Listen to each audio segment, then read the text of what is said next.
Hi everyone. Hello, can you hear me okay? Oh, I might grab my microphone and bring it a little bit closer. That might be a bit better. Hey Jen, how are you going? You're joining me live today. You are incredibly talented. I love all your illustrations. They're beautiful. Hey Claire. Hey Linda. First day of the challenge. Woo! Ask some questions. Hey Pam, you're live as well. Oh, wonderful that you can hear me. Who's excited for the Q&A? I can't wait. I woke up this morning, there were like a couple of questions in the thread last night, and then I looked this morning, there's like 84 comments. So I'm like, wow, lots and lots of questions. Hey Vanessa, how you going? Hey Callie, lovely to see you. Are you excited, Pam? Yeah, I'm so excited. I've been looking forward to today the most, I think, because yeah, I don't know, lots of like little questions that we can sort of go into, lots of niche things. So you have so many questions. They're probably on the thread. Did you want to ask me anything live, Pam? Or do you want me to have a look at the thread? Hey Joyce, how you going?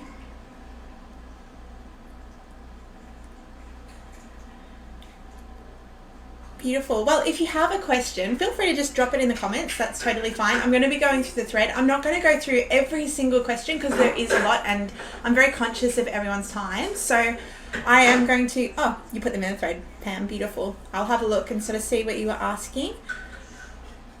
Brilliant. So I know that one of the questions asked is, I think that was from Callie. You asked if I am going to be showing you how to set up an Etsy shop. Now, it's a huge process to actually set up a shop. There's a lot involved and there's a lot that I like to teach around that. So that is actually my course, which I'm launching tomorrow at the end of the challenge. So there is a full course on that. It runs for 3 weeks, which is really exciting. And I will be making an Etsy store along with the guys who do that course with me. So you can sort of see exactly what I do when I set up a store. So that's exciting. I am just going to pull up the thread. Brilliant.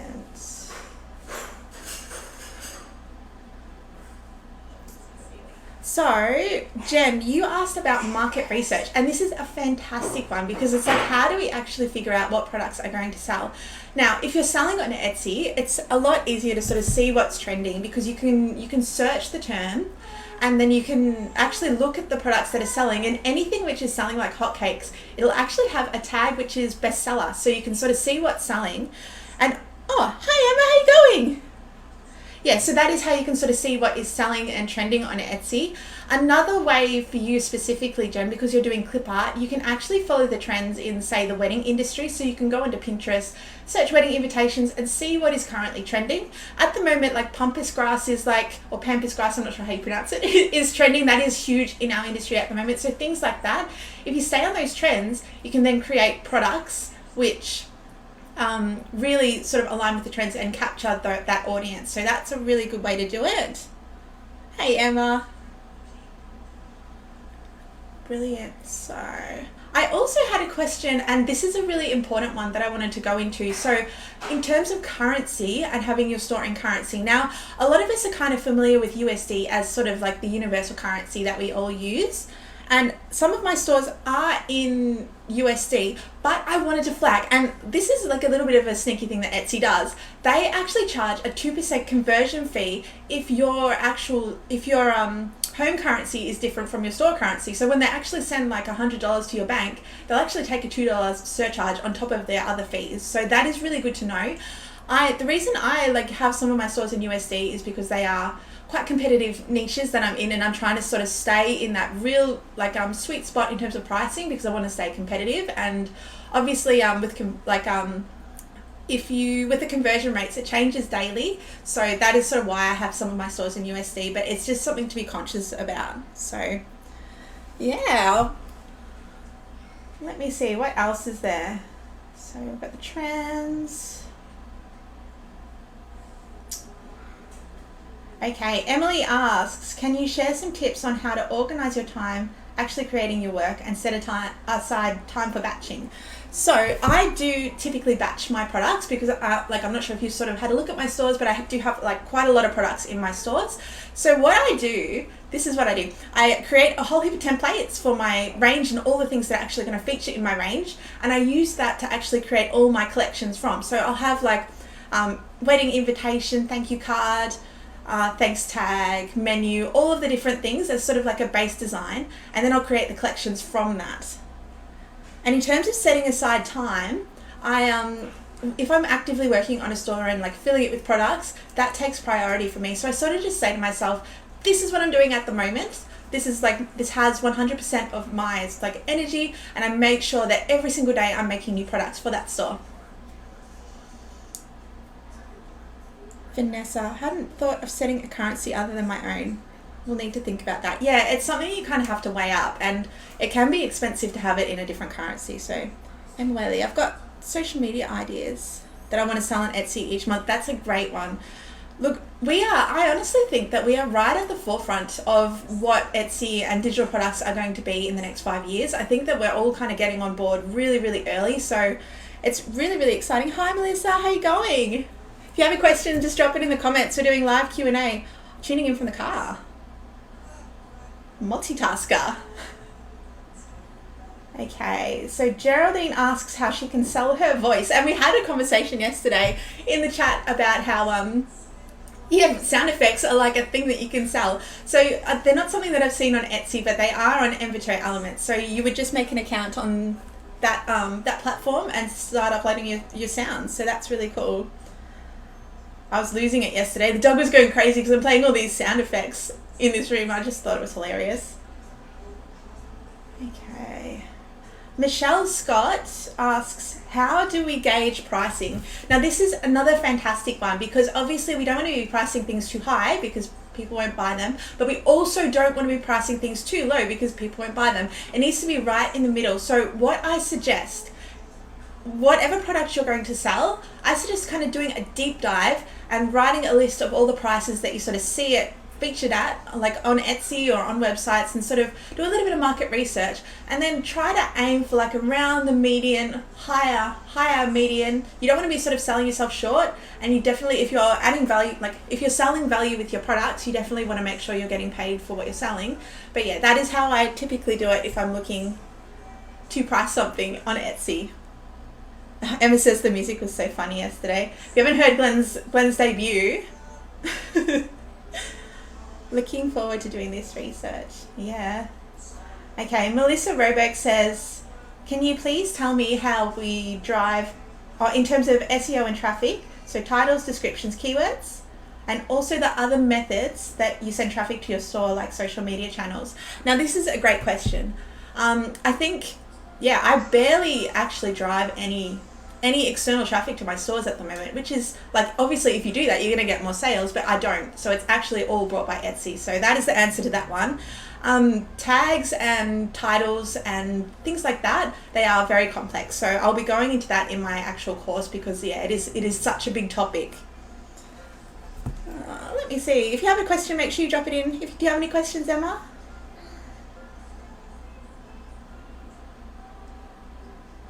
Okay, Jen has a question. Are your lead magnets placed in your website?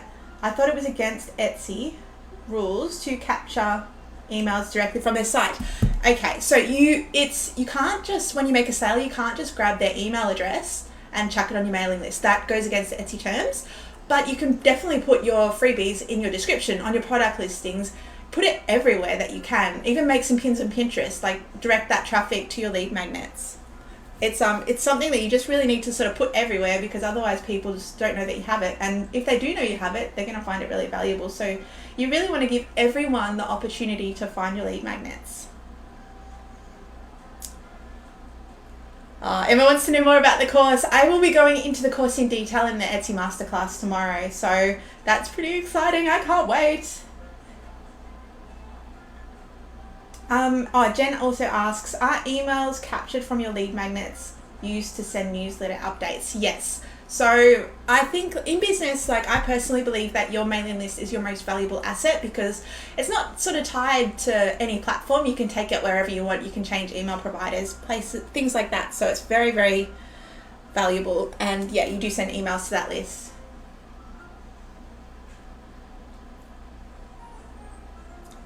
Ayla says, do you have to pay group admins to share your lead magnet in their groups? Depends on the group on Facebook. It depends on the group. They're all different.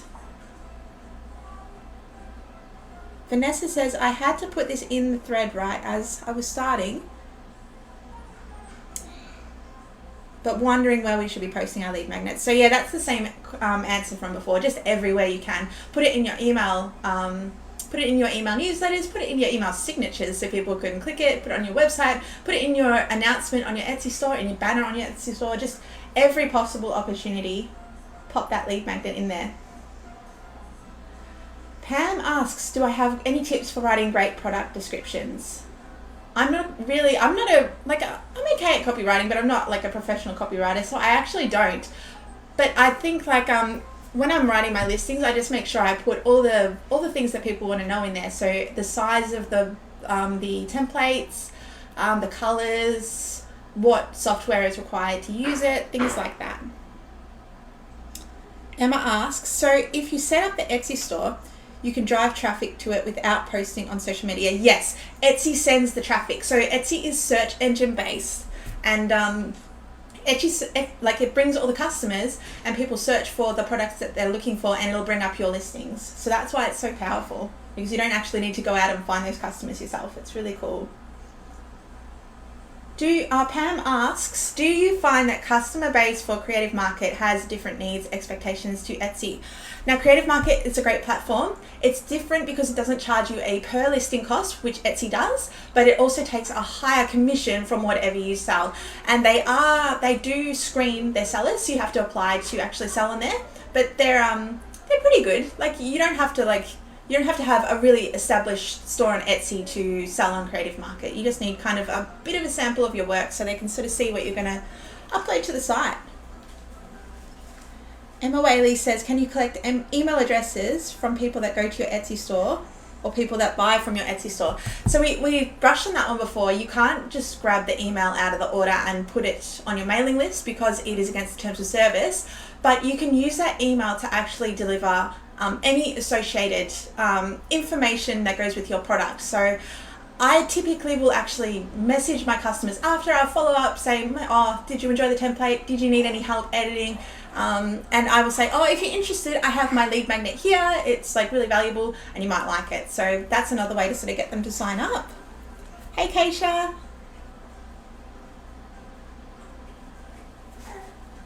Ashley asks, do you need to open your own business or can you operate under one business name? So it's different for every country. You'll probably have to talk to an accountant in your own country. I personally have a company and then I have paid trading names attached to that company. So we run off the one big thing. Melissa says, what platform are you using now? And how did you get your cool background? That was my husband. He's the whiz when it comes to streaming. He did all of that for me. So he uses Streamlabs, I think. Streamlabs. Okay.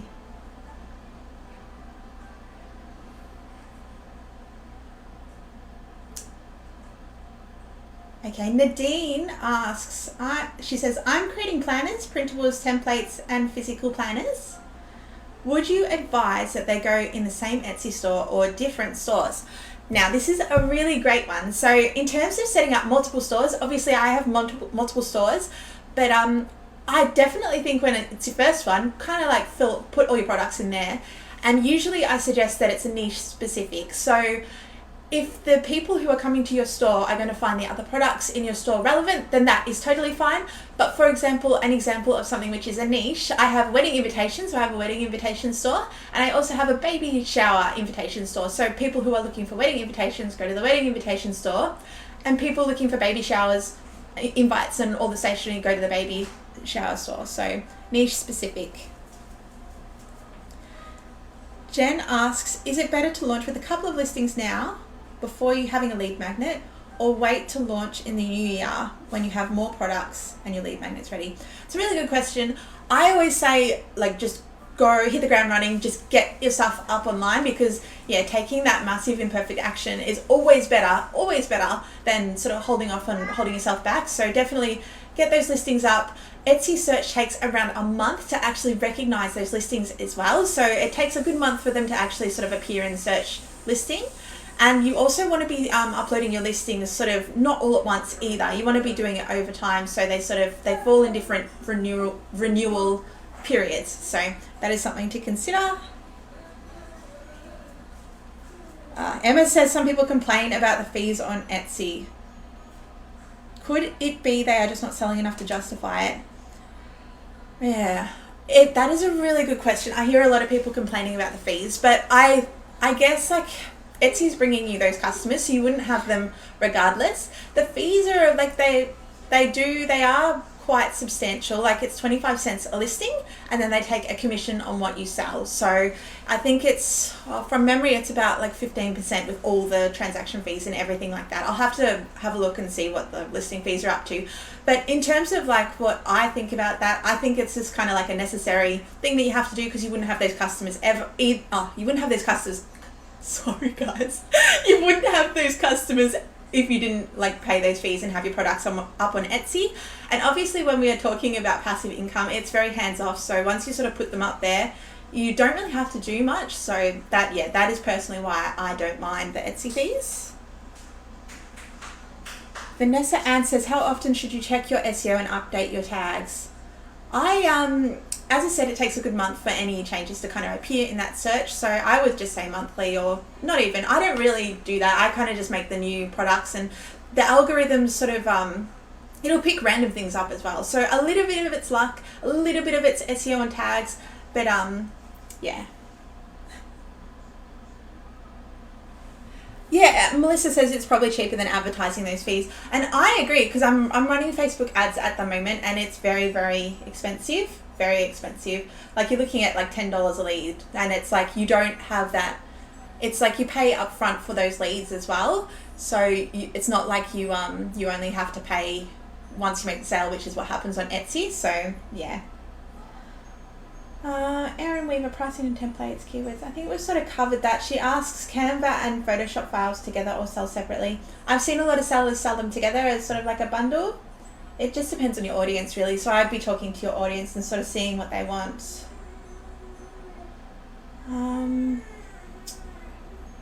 Etsy Plus. Now that's a great question, because yeah, I really want to make sure that you guys walk away with everything, so you don't walk off and waste money unnecessarily on Etsy. I'm not a fan of Etsy Plus, no. I don't think it really brings any benefits, to be honest. Like you kind of get a fancy banner, you get a domain which you have to pay to renew. I haven't found it actually gives you any benefits at all. So I think I have it in one of my stores, but no, it's not something that I do typically.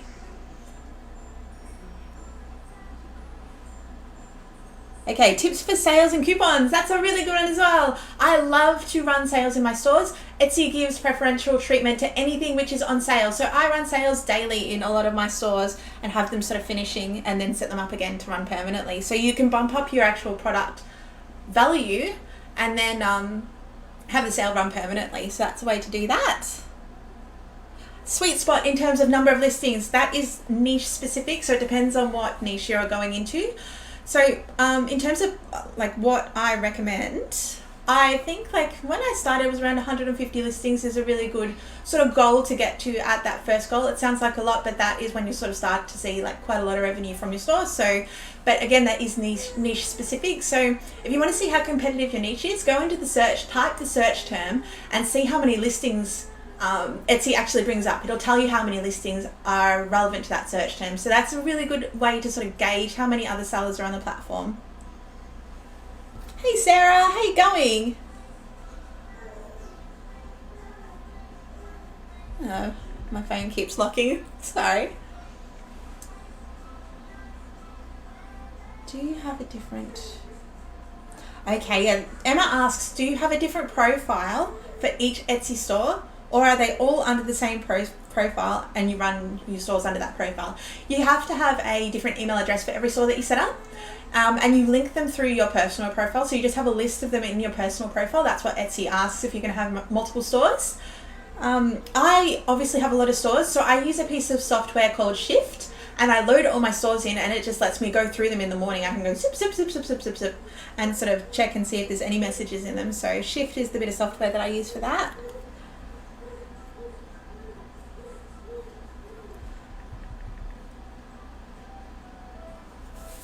Okay, what to charge for custom order? That's a good question. It's niche specific again, so just research what other sellers are doing, Erin. So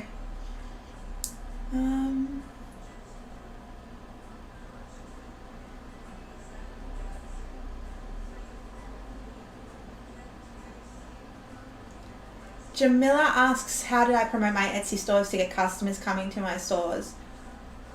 And do I still have to heavily promote them? I don't. No, Etsy brings the traffic, so it's great. Sarah asks, what about digital planners and digital stickers? Are they a good niche? I will be in my Etsy masterclass tomorrow. I'm going to show you a range. I was originally going to do 3, but I'm going to do 5 of my top selling products in all the different niches and show you how much they've made. So I personally think they're a great niche. Digital planners are very, very popular on Etsy. They're a huge, huge industry. They are lower price point, but you can make up for that in terms of bundling them and having those higher offers as well in your store. So definitely think they're awesome. Keisha asks, do I implement a specific workflow when using Canva to create templates for my Etsy stores? So again, that is, I make a whole heap of templates for my whole range, and then I will base everything that I make on those templates. Pam asks, do you have to have a website or landing page for each shop? The answer is no. No, not at all. I don't have like even social media accounts for a lot of my stores. They just kind of like get traffic brought to them by Etsy, which is really, really cool. Claire asks, can you sell exactly the same product across different platforms and your own website simultaneously?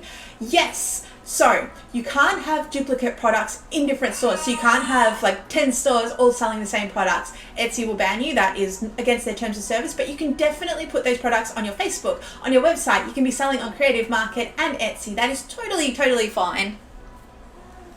Hey Yvonne, how you going? Okay.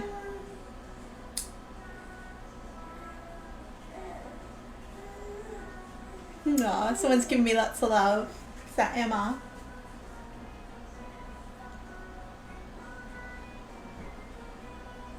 Okay, I think I actually got through all the questions. I'm shocked because a lot of them were replies, so that's great. I hope I'm saying your name right. Jaleesa says, are Etsy ads worth it? Now, Etsy ads are not something that I love. They used to be great, but Etsy sort of changed them to kind of work in Etsy's favor, which they can be very, very expensive. Very, very expensive if not used correctly. So I definitely suggest approach Etsy ads with caution. Don't just like apply it to your whole store because it'll waste you a lot of money. So definitely when we're doing Etsy ads, if I can recommend anything, I would say either use it on your top sellers or use it on the bundles which are bringing you the most revenue. So they're the higher price point things. So that is my suggestion for Etsy ads. Joyce, any insights on Udemy? I don't, sorry, but it's good apparently. Melissa says, hi, Lily. She's in the room with her dad. Can you hear her, can you, on the stream? Oh, thank you. Does anyone have any more questions? Or we might wrap it up. No more questions? Brilliant. Well, I will see you guys tomorrow for my Etsy masterclass. I cannot wait. It's going to be amazing. As I said, I'm going to be showing you revenue from 5 of my top selling products. It's going to be a lot of fun, and yeah, I'm also launching my course tomorrow, Etsy Superstar, which is my 3-week course, and that is going to flow on from this challenge. So yeah, I can't wait. I'll see you guys tomorrow. Bye. See you later. Bye.